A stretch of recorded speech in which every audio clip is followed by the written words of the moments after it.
생활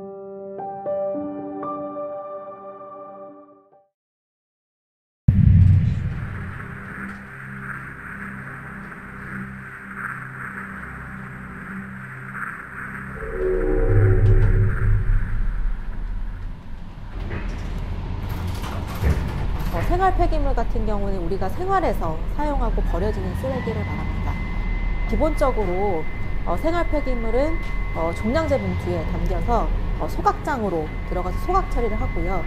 소각 처리가 되지 않는 것들은 수도권 같은 경우에는 쓰레기 매립지로 들어가는 구조입니다.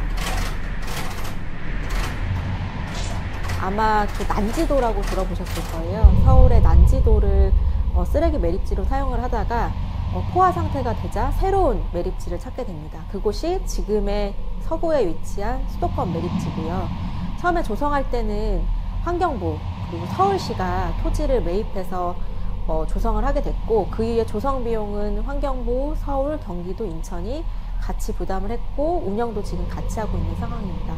일상생활에서 나오는 일회용품 쓰레기가 크게 늘면서 수도권 매립지에 비상이 걸렸습니다. 이대로 계속 가게 되면 반입량을 초과해서 쓰레기를 더 이상 받을 수 없게 됩니다. 이대로라면 올해 37곳이 총량제를 위반하게 됩니다. 5일 동안 반입 중단 조치도 내려질 예정이어서 자칫 쓰레기 대란이 일어날 수 있습니다. 쓰레기 독립을 시작합니다. 서울과 경기에도 촉구드립니다.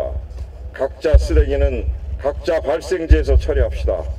네, 코로나19 여파로 온라인 쇼핑과 배달 음식 이용이 늘면서 일회용 쓰레기 배출량이 급격히 증가하고 있습니다.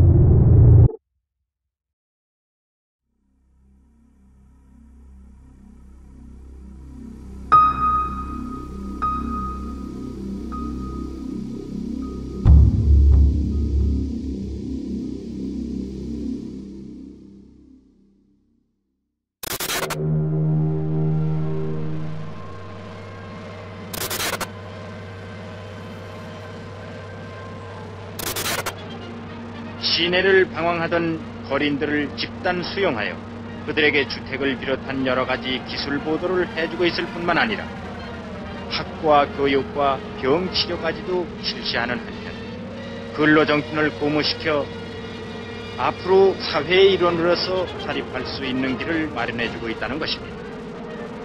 뿐만 아니라 시내 곳곳에 산재하고 있던 소위 넝마주의들을 일제 등록시켜 이들을 완전한 직업인으로 대우해줌으로써 그들의 탈선을 미연에 방지하는 한편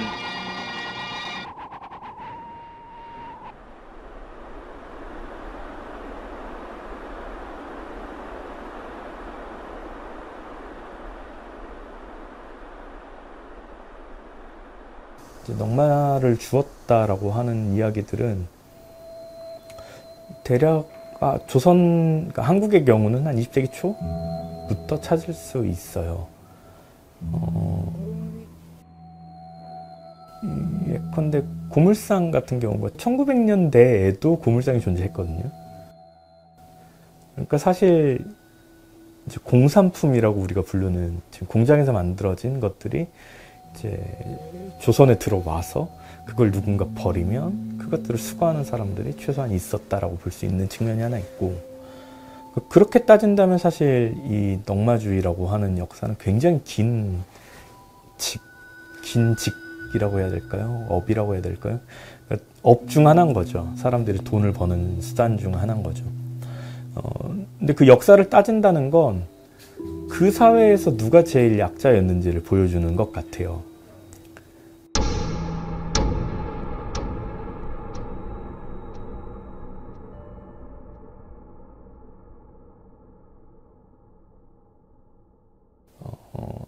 예를 들어 1930년대쯤 넘어오게 되면 도시 쓰레기들을 줍는 사람들을 보고 일종의 광산에 비유를 하는 기사들이 실제로 있습니다. 사실 이제 폐지를 줍는 사람들은 전 세계에 이제 분포되어 있어요. 그리고 이제 그 웨이스트 피커스라는 공식 명칭도 있는데요. 그들에 따르면은 36개국에 한 400만 명에 이르는 사람들이 이제 폐주를 줍는다고 해요. 근데 그 연령대를 보면 스펙트럼이 넓긴 한데, 우리나라 사회처럼 노인이 있는 곳은 그렇게 많지는 않거든요. 근데 우리나라는 이제 노인들이 많이 폐주를 줍죠. 근데 이런 어떤 이유를 좀 따지다 보면은 되게 그 근현대사까지 갈 수밖에 없거든요. 그 한국 전쟁 이후에 이제 넉마주의라 그래서 쓰레기를 주워서 경제 활동을 하는 그런 사람들이 계셨어요. 그리고 그런 사람들이 이제 우리나라의 이제 자원 순환의 어떤 초기의 어떤 역할들도 하시고, 그런 분들이 좀 규모가 커지면 고물상도 하시고 하셨는데, 어쨌든 이 폐주 입는 어르신들은 그 넉마주의라는 어떤 아주 빈곤하고 가난한 분들이 경제 생활을 영위하는 그런 형태로 이제 현재까지 이제 이어져 있다라고 이제 보시면 되는데요.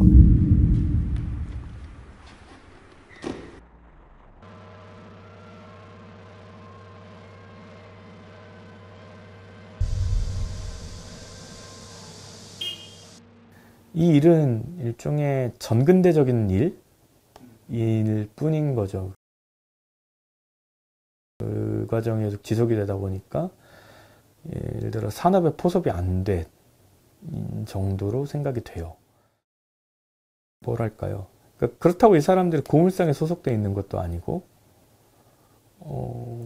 이제 또 소속의 필요도 느끼지 못하는 상황들이 발생하는 걸 보면, 이건 어쨌건 현재 의미로서의 노동이라고 보기는 어려울 것 같아요.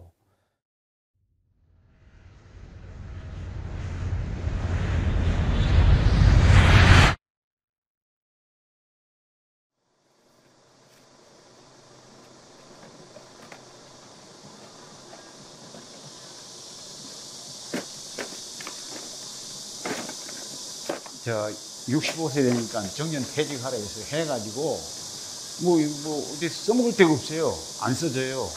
만 65세 넘었으니까. 그래서 뭐 그래 하다 보니까 술도 먹고 담배도 좀 피다 보니까 몸이 좀 망가져서 의사 선생님이 이제 운동도 하고 술 담배 줄이라 해서 자전거 타고 이제 서울서 이제 애초에는 이걸 하려고 마음먹은 게 아니고 운동 삼아서 다니다 보면 할머니 할아버지들이 많이 죽더라고요.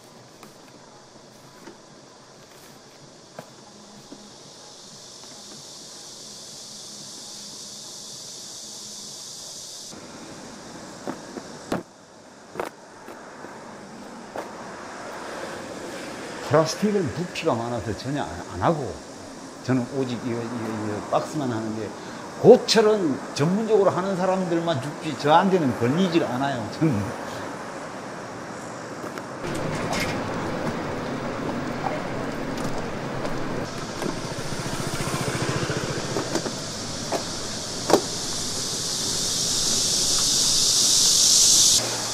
어르신 이렇게 차도로 가면 안 위험하세요?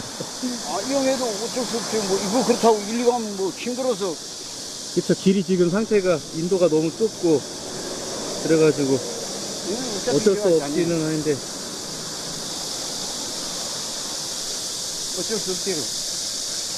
그럼 뭐 우리 좀 부상한 사람이 나는 차가 좀 알아서 비켜줘야지. 그렇다고 뭐 뺑뺑거리긴 많이 해요. 한때는 정말 부평에서 잘 나간 사람이었어요. 91년도 참 요즘 말하면 세단차 뭐 좋은 거 그랜저 정도 끌고 다닐 정도가 됐고, 아파트도 33평 아파트 살았고, 그런데 부평에 1번가에 가게도 한 2개 갖고 있고, 그러다가 참 잘못돼가지고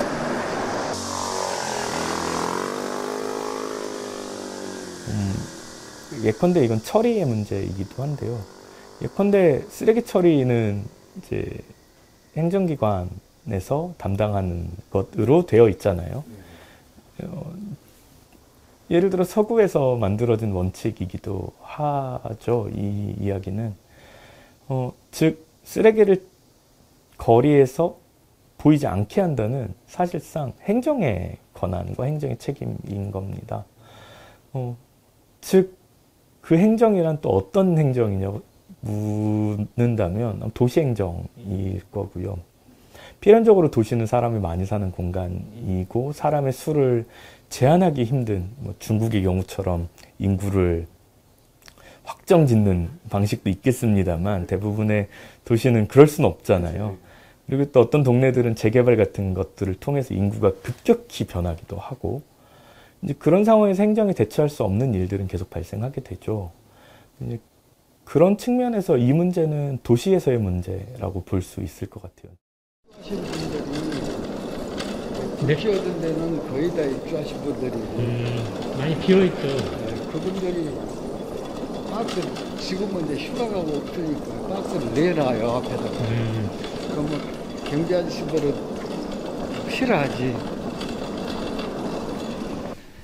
평상시에는 하루에 3번 했어요. 근데 휴가니까 월을 한 번만 하고 치워야 돼. 없으니까.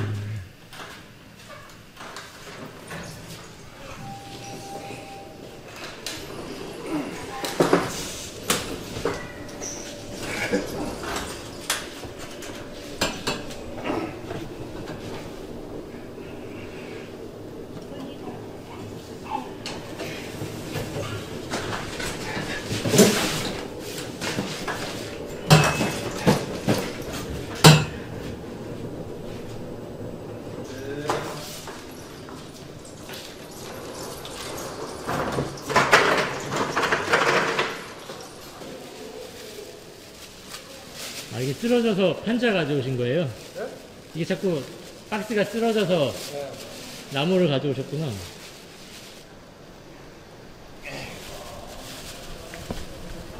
실제로 수습 활동으로는 생계가 100% 유지되지는 않습니다. 이제 산수적으로 얘기하면 노인 1인 가구가 한 명이 생활을 하기 위해서는 88만 원 정도가 필요하다고 해요.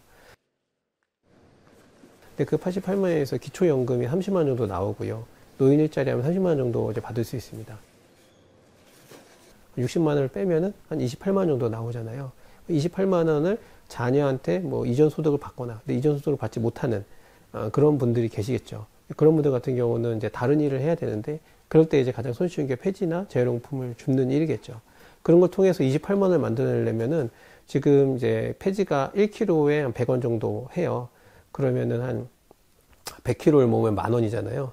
그러면 이거를 28만 원을 만든다고 하면은, 뭐 2.8톤, 막 이렇게 가야겠죠. 예. 그러다 보니까는 이제 쉽진 않죠. 그렇게까지 하기가. 노동시간은 이제 평균적으로 이제 제가 이제 정성적으로 어르신들 만나봐서 얘기했을 때는 하루에 8시간 정도 하시는 분들도 많으시고요. 이제 뭐 어떤 실태조사나 데이터를 통해서 보면은 12시간도 있으시고요. 14시간까지도 이제 있는, 어쨌든 이제 8시간 이상 하시는 이제 고노동의 활동들을 하고 계시죠. 계량해야 돼요.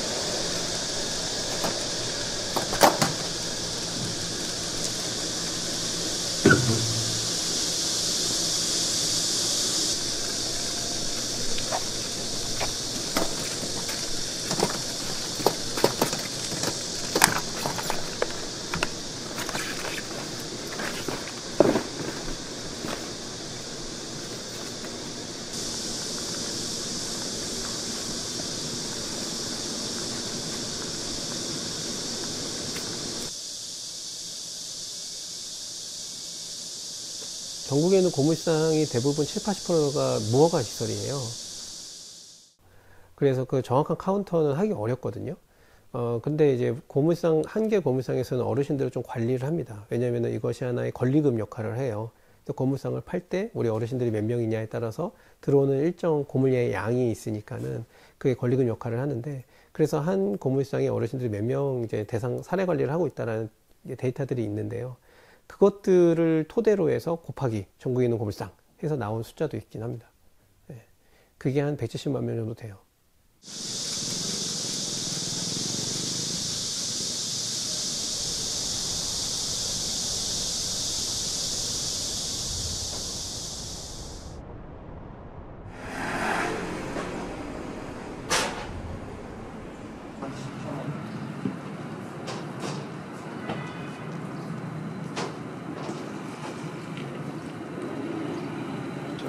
오셨어요?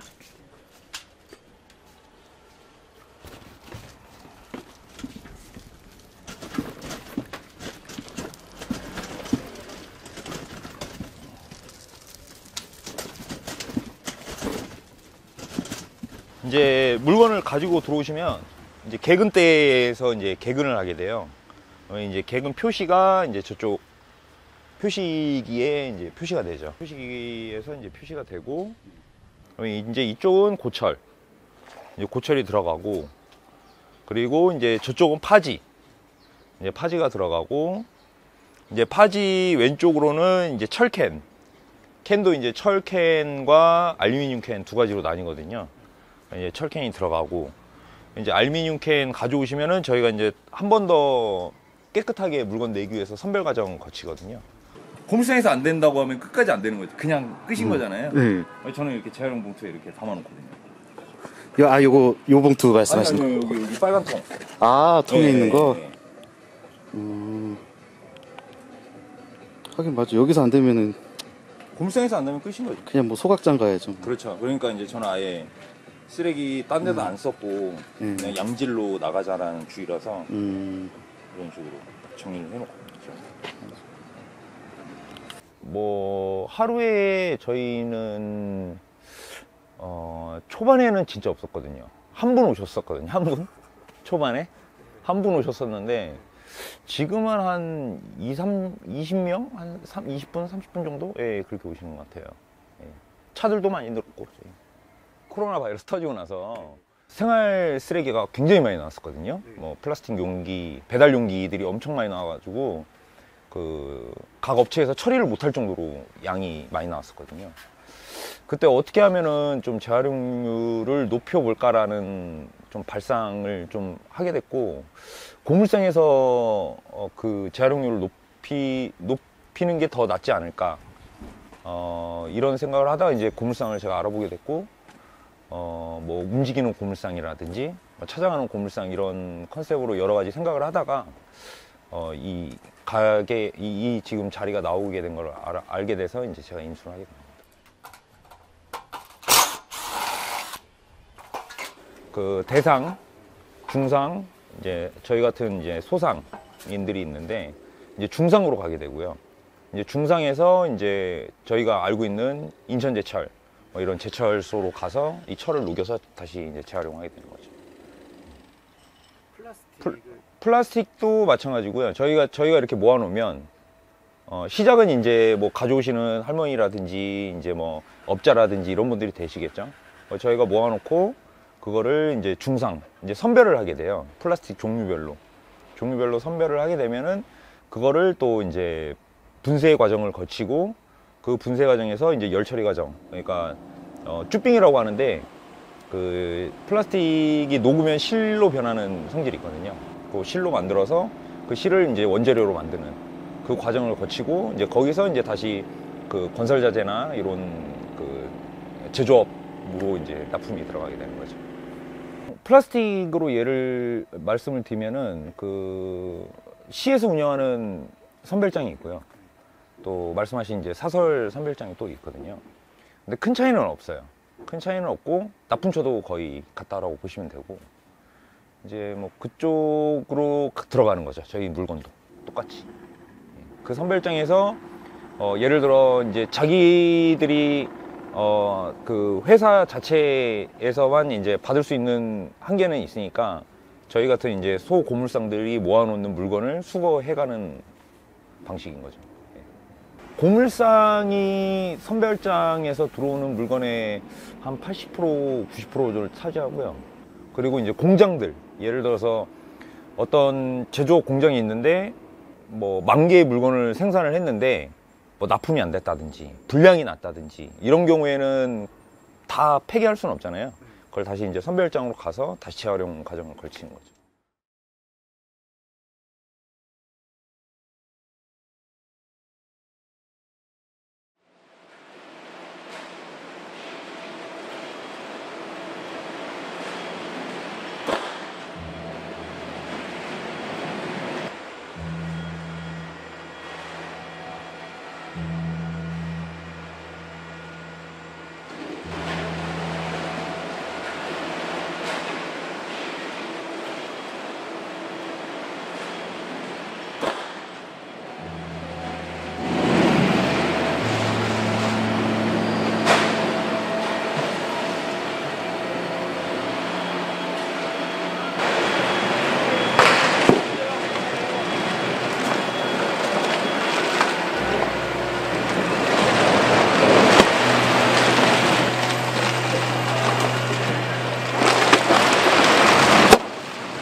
저는 인천에 사는 분들, 그리고 수도권에 사는 모든 분들이라고 하면 저는 재활용 선별장을 한 번씩은 방문을 해봐야 된다고 생각하는데요. 우리가 분리 배출했다고, 그러니까 재활용될 거라고 버리는 쓰레기들은 이런 재활용 선별장에 들어가서 또 한 번의 선별 과정을 거치게 됩니다.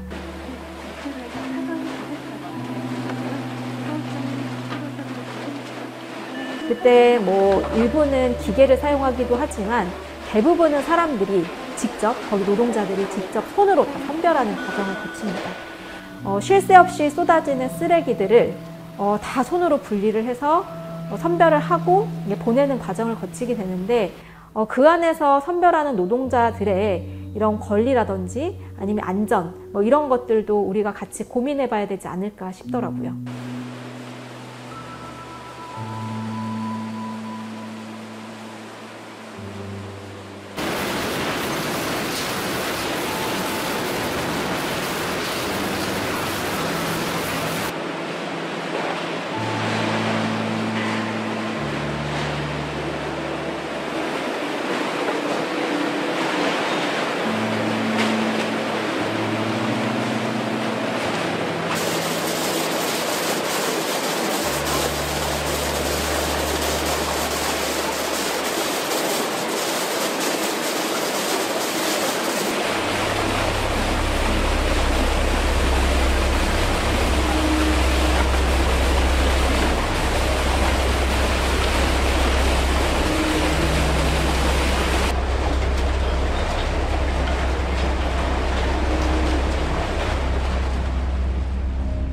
쓰레기 문제는 가장 중요한 해법이 쓰레기 양 자체가 줄어야 돼요.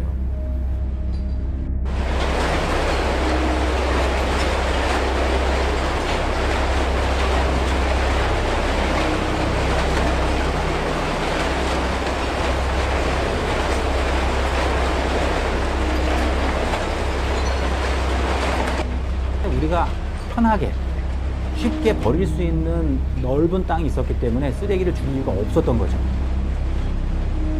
그런데 이게 얼마 안 있으면 종료가 될 수 있다라고 하는 위기의식을 갖게 했고, 그래서 환경 관련된 주무부서인 환경부에서 아까 말씀드렸던 생활 폐기물 직매립 금지, 건설 폐기물 만입 금지라고 하는 제도를 만들기에 이르렀다라는 겁니다. 실제로 그 이후에 자원순환 청사든 일회용품 없는 청사, 이런 것들의 제도가 실제로 가고 있다라고 얘기해야 될 것 같습니다.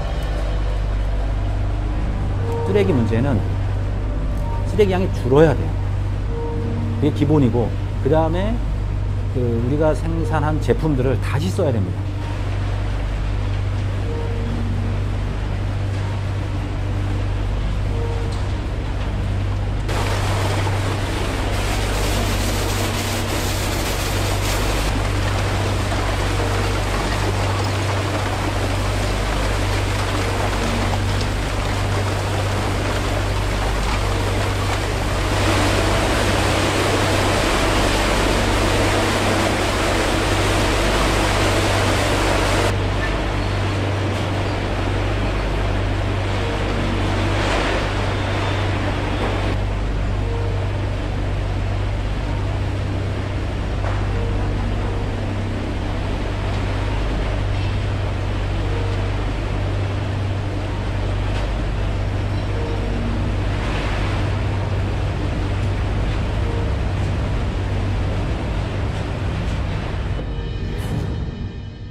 수도권 시민들이 쓰고 버린 생활 폐기물이 대부분 이제 수도권 매립지로 들어온다라고 보면 되고요. 그런데 이제 어떤 부분은 소각을 하고 재를 매립하는 경우도 있지만 상당 부분 그냥 매립을 하고 있습니다. 2026년에는 수도권 매립지에는 생활 쓰레기를 직접 매립하는 게 이제 금지가 되어 있는 상태입니다. 그러다 보니까 이제 앞으로는 소각을 해서 매립을 하는 과정을 거쳐야 되는 상황인 거고, 그리고 소각장이 있긴 하지만 소각장도 한 2달 정도는 시설 보수를 해야 되는 상황이 있습니다. 그럴 경우에는 그 기간의 쓰레기는 대부분 그대로 매립이 되고 있다라고 봐도 됩니다. 그래서 우리가 가정에서 버린 쓰레기들은 그대로 수도권 매립지에 매립이 되고 있다 이렇게 봐도 되고요. 어쨌든 인구 대비로 본다라고 하면 서울의 쓰레기가 상당 부분 많이 들어오고 있다. 경기도도 전체는 아니지만 절반 이상의 쓰레기가 수도권 매립지로 들어와서 매립이 되고 있는 상황이다. 인천 쓰레기도 역시 마찬가지인 거고요. 지금 사용하고 있는 수도권 매립지는 지금 서울, 경기, 인천에 쓰레기가 매립되는 장소인데 그 조성하게 된 과정을 보면 예전에 서울에 난지도 있잖아요. 거기에서 쓰레기를 매립을 했었고 포화 상태에 이르자 이제 새롭게 쓰레기를 매립할 곳을 찾게 됩니다. 그게 지금의 수도권 매립지이고요.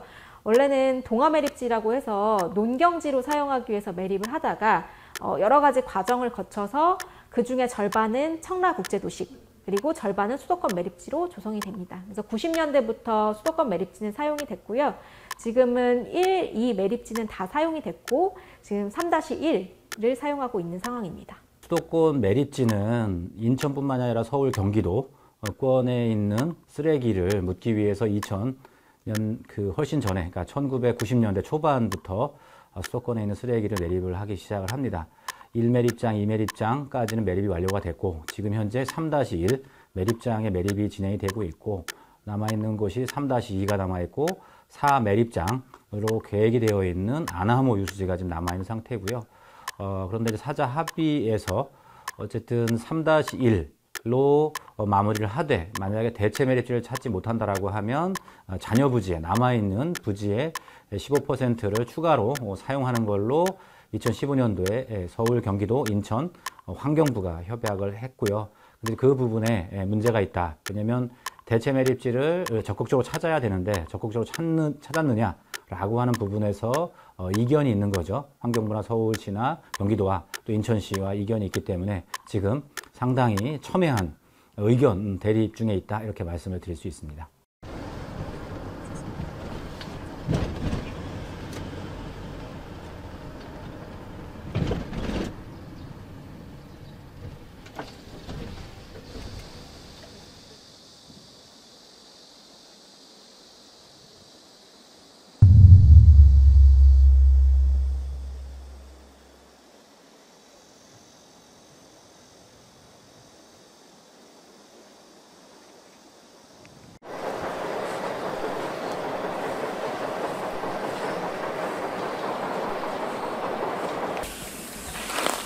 여기 보면 이렇게 전선 같은 거 여기 버려야 되는 건데 일반 생활 쓰레기가 아니라 이렇게 산업 관련된 폐기물.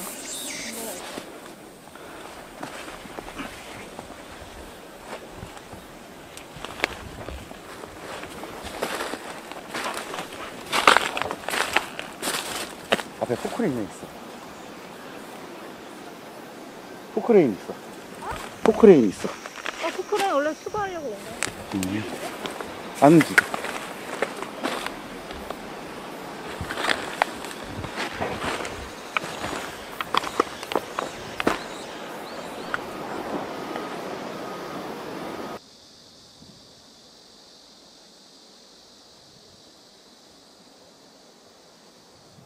서구청에서 수거하라고 하니까 내가 봤을 땐 포크레인 갖다 놓고 조금 심의하다가 지금 많은 것 같고 지금 보면 2주 전이랑 똑같거든요? 쌓여있는 거나 물질이 지금 그냥 하고 있어요. 그 주변에 건설 폐기물 처리하는 업체가 있어서 그 업체에 답사를 받다가 우연히 발견을 하게 됐고요. 이게 수년간 방치되어 있었고 행정기관, 그러니까 서구청에서도 이 사실을 인지를 하고 행정명령을 여러 차례 내렸음에도 불구하고 여전히 그대로 쌓여있는 상황입니다. 저희가 언론을 통해서 다시 한번 문제 제기를 했고 일부를 업체에서 수거를 한 것처럼 보이지만 여전히 상당 부분은 방치되어 있는 상황이에요.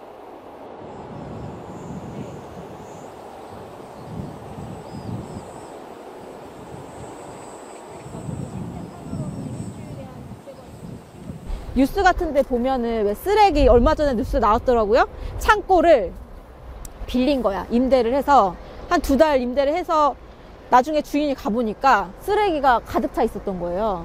그러니까 그렇게 쓰레기를 버리는 것도 돈이 들잖아요. 처리 비용이. 그 비용을 아끼려고 그런 데다가 이렇게 버리고 도망간 거지. 그러니까 그런 경우들이 있어요. 서구청에서 행정 조치를 내렸는데 하지 않고 있어서 계속 과태료 벌금 맞다가 올해 또 이게 논란이 되니까 작업을 한다고 했는데 제가 8월에 왔을 때 포크레인 모습과 똑같아요. 그러니까 서구청에서도 뭐 관리 감독해서 이거 치우게끔 하고 있다라고 하는데 8월에 초에 왔을 때도 이런 식으로 되어 있어서 그 전주에 제가 왔었을 때도 똑같은 모습으로 똑같은 쓰레기가 쌓여 있어서 치우고 버린 거 아니에요? 그러니까 치우고 있는 거 맞냐 했는데 서구청 직원이 매주 가고 있다 이랬거든요. 근데 그때 휴가철이기 때문에 약간 그럴 수도 있겠다는 생각이 들었는데 오늘 다시 와보니까 조금 앞에 치우다가 말았네. 내가 보니까 이게 얼마 동안 이렇게 이게 최소 2년 이상 됐어요. 예. 이런 산업 폐기물은 안에 어떤 성분이 또 있을지 모르니까 토양 오염이 있을 수도 있고 인근의 지하수 오염도 될 수도 있고 그러니까 그냥 단순히 쓰레기 문제로 끝나는 게 아닌 거죠.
눈에 보이진 않지만 해양 쓰레기도 지금의 수도권 매립지도 바다를 매립해서 만들어진 곳이고 어떻게 보면 우리가 버린 쓰레기들이 바다에서 다 유입되고 바다가 품어주는 형태로 되고 있다라고 볼 수 있죠.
요거는 하천변에 컵밥 같은 거 많이 하잖아요. 그러니까 내가 이거 한 다음에 쓸려 내려온 것 같아. 이런 것도.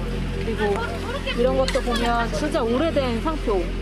지금은 팔지도 않는 그런 것도 보면은 꽤 오래전부터110석인데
내 목숨을 걸어서라도 지키려고 하는 것은 국가가 아니야. 분명히 소위 애국 이런 것이 아니야. 진실이야.